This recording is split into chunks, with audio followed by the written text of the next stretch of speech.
It's time for the Stoops Preview with Teddy Lehman, Tyler McComas, and Hall of Fame head coach Bob Stoops.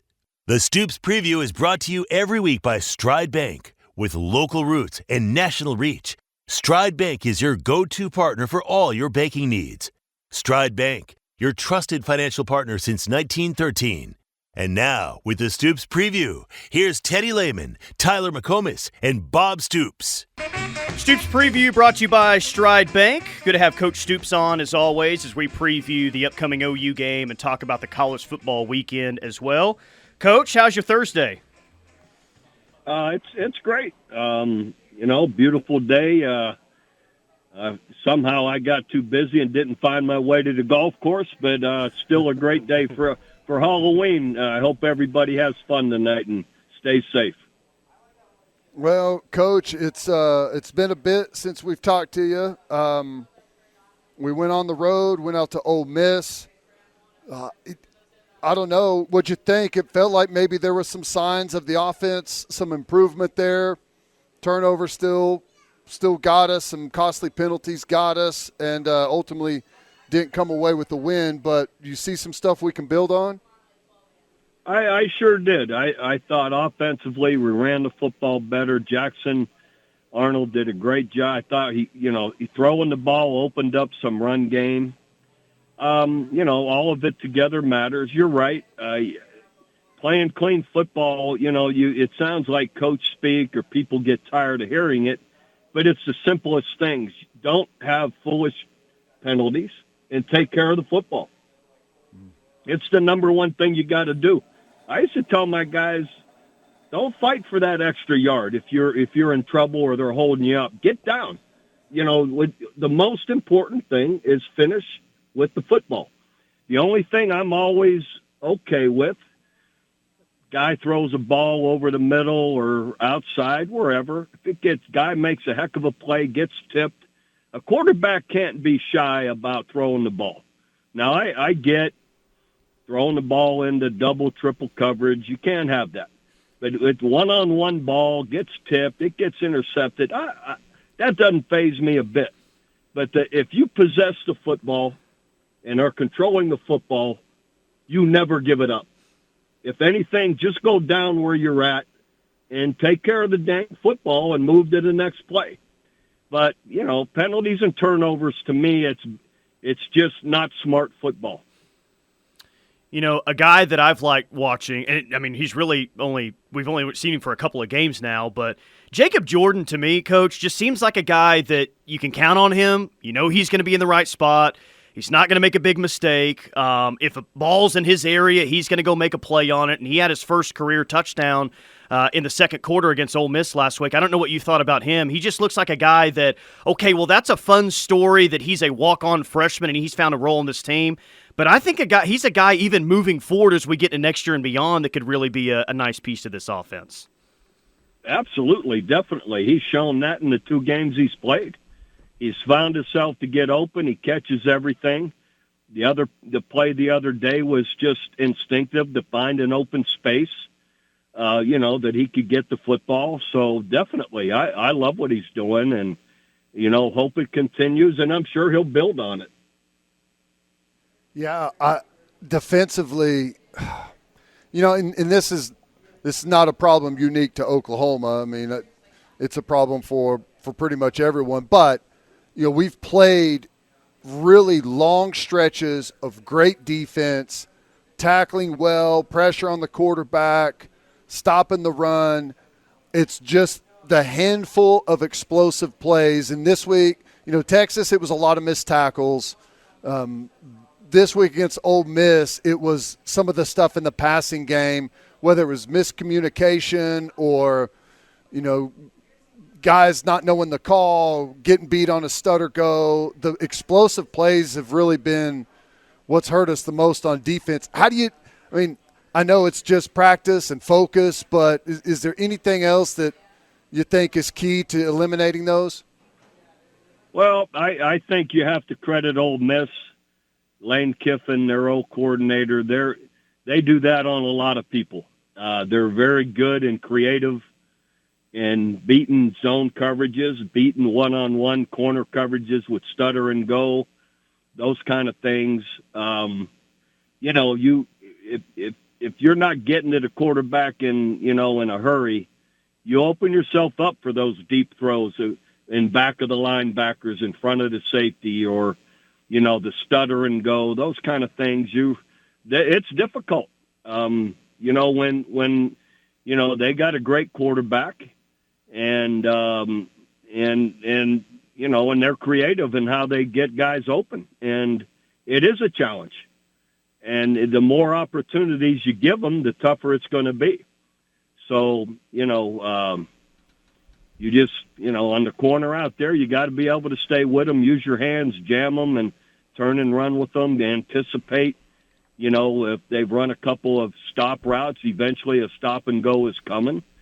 And then, there are teams like that, you're prepared all week that they have a lot of play action where they're trying to get behind the linebackers.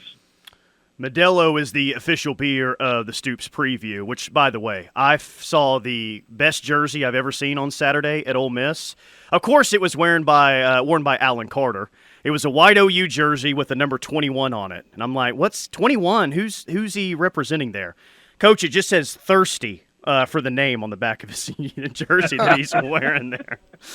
What else would you expect from Alan Carter and Modelo? I'm surprised it didn't say Modelo on the back. Yeah, it just said Thirsty back there. And I'm like, that's great. But we were taking a look at the leaders in tackles all time at OU earlier this week, and a lot of the names you would expect. It's still pretty crazy just to see, Daryl Hunt and Travis Lewis, Rocky, Rod Choate, Boz. Danny Stutzman is just right outside the top 10 now after Saturday, and you talk about an illustrious group to be at the end of your career inside that top 10. Coach, I mean, he's had some growing pains just like everyone else, but it seems like he's really grown into one of the better backers around here in quite some time, and he's a guy even in his final year that you don't see the effort drop off one bit. He's still in it on every single play. Oh, I agree. He's been tremendous here. Been a fantastic, great player, great leader, motivator, all of it. So, no, I love the guy, and, he deserves to be talked up there with all the great ones we've had, and, good for him. And, the neat part is him coming back this year, trying to keep us going, and, that tells you the kind of character a guy like that has. Yeah, he's been great. Well, we got We got Maine coming to town, and it's a unique spot. It's at the end of the end of the year. It's not normal to play these games, or at least for Oklahoma. The SEC's been doing it, but it probably comes at a good time for us with the transition that we've had at coordinator. Do you think not that you're going to experiment with a bunch of stuff, but is this an opportunity to really find what's going to click with your quarterback and some of the other players you've got? Yeah, definitely. In my mind, I would approach it, let's be as good as we can be. I don't care who we're playing. Let's not have penalties. Let's take care of the ball. Let's execute like we know we can, and try and build on the few positives we had a week ago. Let's build on them. Kind of try and get a little bit of a rhythm. Even I don't care who you're playing against, it still builds confidence when you make plays.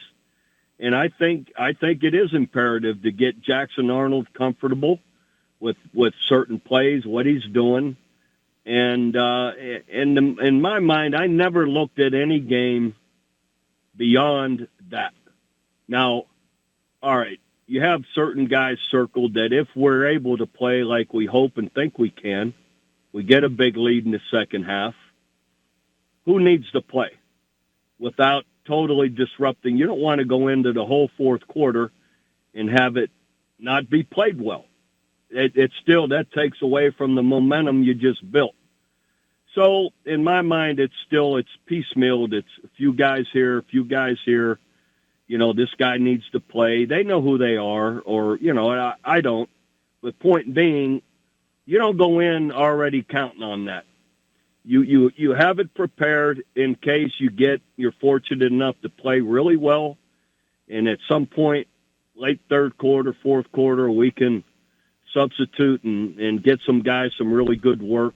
Great. But, in my mind, we got to go out and we got to get a rhythm, and we got to play well, to build that rhythm and that confidence.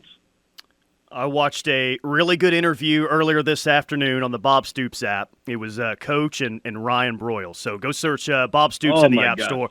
Coach, that guy, I'm kind of convinced that he was open every single play that he had at OU. That's why he set an NCAA record. You could do anything in the passing game with that guy. He's incredible. Let me tell you, he takes a backseat to no one, either by position or any other positions. Ryan Broyles, a two-time consensus All-American. He was so special.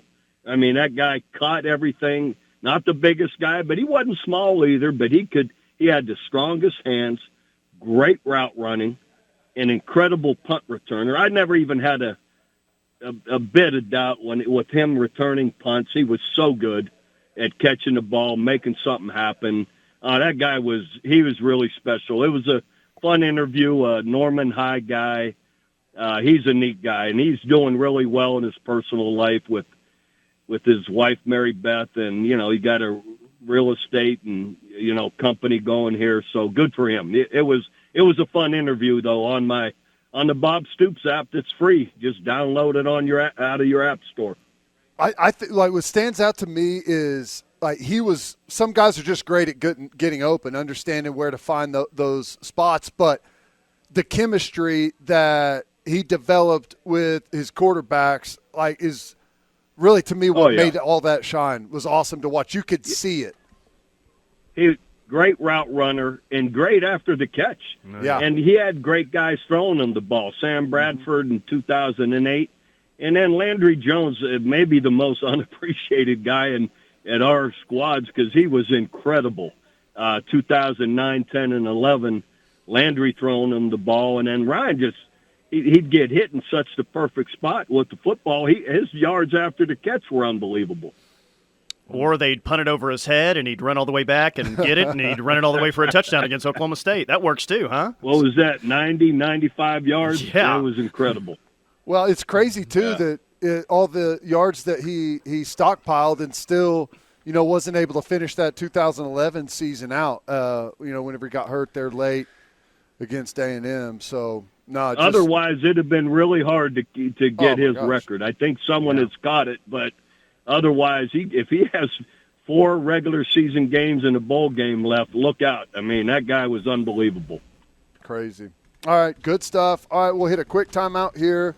More with Coach Stoops on the other side. Hanging out today at Galleon Sports Nutrition, locally owned and operated since 2020.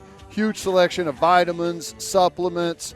They've got the protein powders. They've got the meal replacement stuff. They've got smoothies that they make here with their products that they sell on the shelf. Come see us, Galleon Sports Nutrition. The Stoops Preview, presented by Stride Bank, is brought to you in part by J. Jackson Law Offices. If you've been hurt in an accident, give former Sooner Jonathan Jackson a call today at 855-GET-JJ-LAW or visit 855-GetJJLaw.com today. We got Coach Stoops with us for another segment. Hey, Teddy, I love the JJ Law commercials. Jonathan Jackson, the best guy, one of the best guys in the world. What a neat guy. Yeah, love him. Not a shock to me at all that he went to law school, got his law degree, and is doing fantastic. Oh, yeah. Expected. And he was always an incredibly bright guy, but also a great player for us. I do like to point out to Teddy, I thought that Jonathan Jackson had the better interception, the more athletic interception than Teddy did in the OU-Texas game. Well, he had to actually do something. He earned his a little bit. And, he gets, I don't know, not glossed over necessarily, but a lot of talk about, Tommy coming in and playing as a freshman. He was on that group too and played a bunch as a freshman. JJ was a great player for us. Great player, great teammate. Everything about him was positive. Yep, just thrilled that he's doing great. And we have him on every Tuesday, man, talking about the game, and he does great. It's been a lot of fun. Before we get into the games, I've got one game this weekend for Coach Stoops. And, granted, Coach, these things tend to sort themselves out, especially when we got a month left in the season. But there's a lot of talk this week of, well, Georgia could win out and be the number 1 overall seed in the playoff, but due to tiebreakers in the SEC, may not make the SEC championship game. And there's a situation like that in the ACC, something like that in the Big Ten. And maybe these things figure themselves out. It's really just a long way, I guess, of asking. Now that we're in the 12-team playoff, there's talk of going to a 14-team playoff. Now that these conferences are getting bigger and bigger, what do you think are the future of conference championship games, especially with these conferences having no divisions in college football? Yeah, no, I thought all along when you add 12 teams into the playoff, I knew it immediately. These conference championship games aren't going to matter as much, and it's unfortunate. There'll be less interest in them. So, I say there'll be less interest. Everybody wants to watch a good game, so there'll still be good games, but the ramifications win-lose are going to diminish. But, that's okay, I guess. The more teams that are in the playoffs, the more games, that'll probably override it. But it's going to change them a little bit. Other than, again, I think everybody still likes to watch a great game. Whether, that there's the serious ramifications. If you don't win, you're not in the playoffs. That's not going to be the case anymore, I don't think. Yeah, it's interesting. So Teddy, yeah, we go undefeated 2000, right? Mm-hmm. And I used to write every team up there. The next team. Right. I didn't put the whole schedule up. I would go one by one. So Coach, I've told Tyler. Mindset. I've told Tyler about this, and all right. I literally did not know who we played the next week until you wrote it on the board. That's the truth. All we cared about is this week, this is who we got, and you would know. Now, Monday, we would be there to review the game and, go over everything and who's scouting report for the next game. And if we won the game the week before, I would underline it. Mm-hmm. And then I wrote up who we got next week, and here we go. On and on and on. Well, in 2000, we're undefeated. We had just won 11 straight games. They're all underlined. And we're going to play in the Big 12 championship against Kansas State. And I said, all right, fellas, here's where we're at. I erased every one of them. I erased the whole board. I said, Big 12 championship, Kansas State.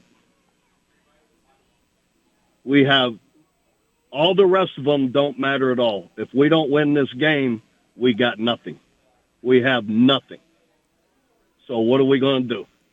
Meaning it's the truth, too. If we didn't win the game, we're not going. Right. And so I wanted them to see it. I said, this is all gone. I said, to this point, to get to the championship, we have done nothing. So they all got the point. Like that board was done. We win this game or we're not going to have it. And that was it.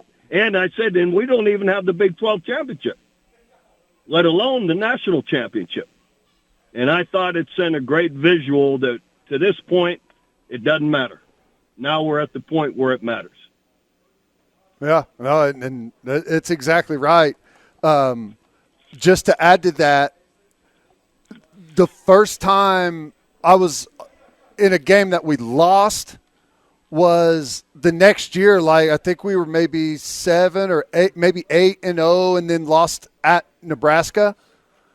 And we had won like 20 or 21 straight games, something like that. Yeah, and I remember thinking, well, what happens now on the grease board? What do we do now? You just get into that routine, man.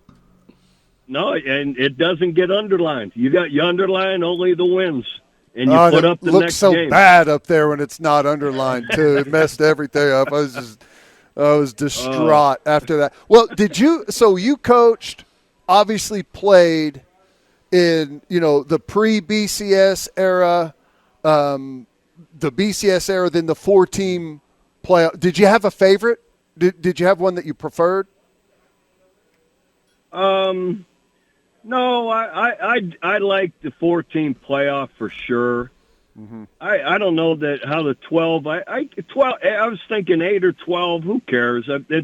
It's good that everyone, group of 5, gets a chance, and certain teams on the fringe get a chance. So nobody should be able to complain about it. It does feel like, though, with 12, what we were just talking about, 4 conference championships still mattered for recruiting. It was a big deal to win, and not always. There was some rare occasions where you could lose the conference championship and still go, but it was a big deal. And now with 12, I feel like it's only going to be. It's like the NFL. No one cares if you won your division. It's like, did you make the playoffs? Yeah. That's going to be the measuring stick. And you get to sit home. You don't make the championship. You get to sit home, get healthy, and rest. Yeah. While the other team's playing a big game. Yeah. It doesn't seem right. So I don't know. Maybe if they went to 8, that maybe championship games would still matter more. I don't know. I haven't. And maybe they'll figure out a way to tinker with it. And the other thing is, I think one of the best parts of the 12-team playoff is hosting the playoff game at home. And if you win a conference championship, you don't get to host a home playoff game. Yeah, it doesn't seem right. As well as good luck hosting that up in Michigan or Wisconsin. Seriously. Yeah. Man. Some team down south has to go up there in December. Good luck with that one. Well, but they do it in the NFL, so be it. Go do it. Hey, as long as you're not playing in it, it's great fun to watch on TV. As long as you're not there. That's exactly. We had some of those up in Kansas City, which is not near as far north as as Michigan and Wisconsin are in Minnesota, but some of those men in Kansas City were brutal. I think the 3 coldest nights of my life were all in Kansas City at the Big 12 championship game. Oh, man, those were terrible. That was crazy. Well, we got some big games this college football weekend, and I've got a 2-parter for this Penn State-Ohio State game. One is the obvious. Well, who do you think is going to win the football game in that top 4 matchup? 2, I would say seeing a game for me at Happy Valley would be – it's definitely on my college football bucket list. I don't know if you got to see a game out there when you were with Big Noon or you played out there, but how's that environment out there at Penn State for a home game? It's fantastic. I was a grad assistant Iowa going out there, and it was fantastic. It was really good. Great town, great atmosphere, huge stadium. The time we were there, it was a whiteout. It was crazy. That's why I'm gonna take Penn State.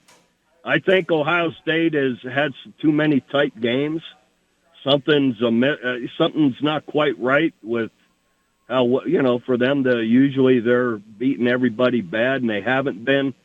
Who was it? Minnesota just beat the heck out of Nebraska the other day, and Ohio State struggled with Nebraska.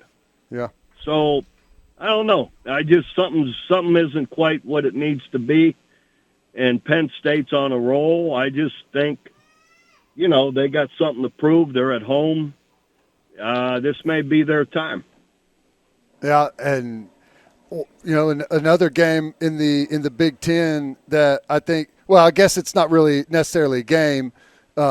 Oregon's at Michigan, which I think that they win that game. Michigan's been down a little bit, but if Penn State beats Ohio State and wins out, and Indiana wins out, and Oregon can be an undefeated number 1 team in the country and not even make the conference championship game, and it might be the best thing that happens to them, as we were just talking about. Yeah, they don't need it. I'm not sure the scenario that happens, but that would surprise me if they're who plays in it? They don't have divisions anymore, right? No, and Oregon, but Penn State, and Indiana, they don't. Top team. Well, they don't play each other, and whenever you go down like the conference tiebreakers, somehow, and I don't know, it's like maybe it's I don't know what it is, but apparently that is a very real scenario, which is, and I'll tell you, I think Indiana's going to win out. I would assume the top-ranked team would be in, but they may have one of those adjustments like they have. What year was that? 3 years ago, in the Big 12 made the adjustment on the fly. That was last year. Was it last year? Yeah. Yeah. They may have to do something like that. But Florida, Georgia. Now, it's hard to pick against Georgia, as good as they are and as consistent as they've been, number 2 team in the country. But Florida does have something going, and it's a rivalry game, Coach. Any chance there in that one you see Florida? I'm going to take Florida because I still got Gator blood in me, and those people have always been incredible to me. So I'm gonna shoot for the highly unexpected. I don't want to say miracle, but you know what? They do have a little bit something going. Maybe Georgia comes in feeling too good about themselves and reading about how poor a season Florida's had, and who knows? So. I'm rooting hard for Florida, definitely. But what's the line on that? It's like 14.5. Yeah, Not very much. A little over 2 touchdowns. In the world's largest outdoor cocktail party. You're not supposed to call it that anymore, I guess, but I still call it that, Coach. So how does that environment in Jacksonville? I mean, I would say OU Texas for me better. Not that I've been to the game in Jacksonville. You've been to both, but are they similar? Are they different? How does that look between those two games? Say that again. You cut out on me there. Florida and Georgia play at the neutral site there in Jacksonville, and you got to coach in that game a few times. Oh. How similar or different is that to OU Texas? It was fantastic. Well, there's not a state fair going on when you go in, but there is a gigantic cocktail party. There's, you weave your way through the, just through the parking lot. And we used to play, it used to be called the Gator Bowl, and it was fantastic. And the only difference is the stadium is split east and west for the Florida-Georgia game instead of north and south. But every play, it's loud, it's packed. It's a big rivalry game. And, it was a big deal. But that's really the only difference, a neutral site, but we were east and west the way it was split in half instead of north and south. Yeah, pretty cool. I mean, that would be something. I mean, it's one of those years where you feel like anything could happen. No one feels like they're just unbeatable at the moment. Feels like kind of everyone's got an opportunity if they get things going at the right time. And your brother Mark, they're going to Tennessee, at Tennessee. That's going to be a 6:45 kick.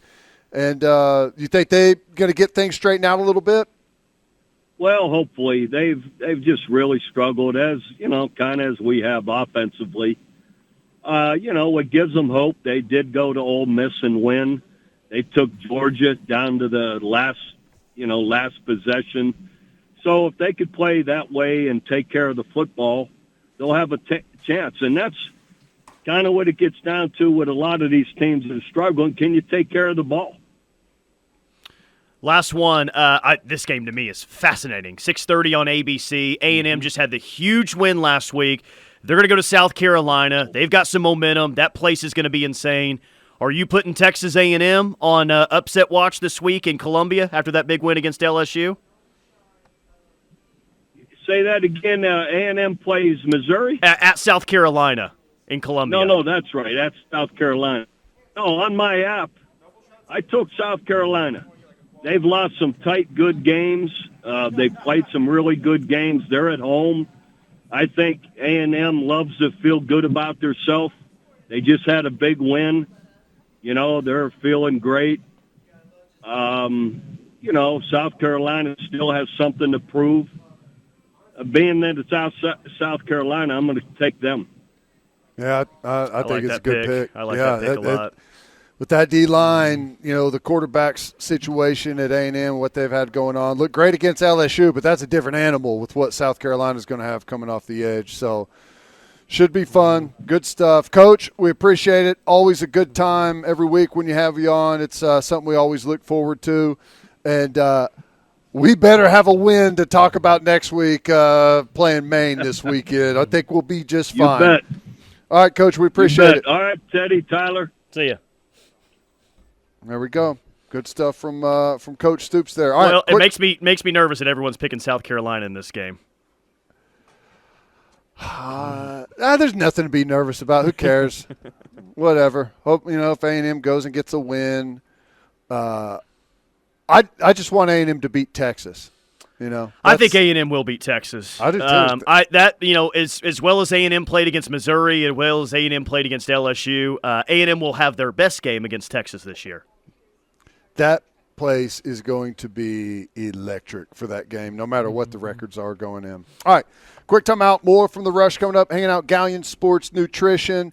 Tons of vitamins. You got pre-workout. You got the protein powder. They've got everything here. Testosterone boosters, plus they make the smoothies in store, and they make it with the product that they have here on the shelves, which is awesome. That way you get a chance to taste test a little bit some of the stuff that you may want to buy and take home.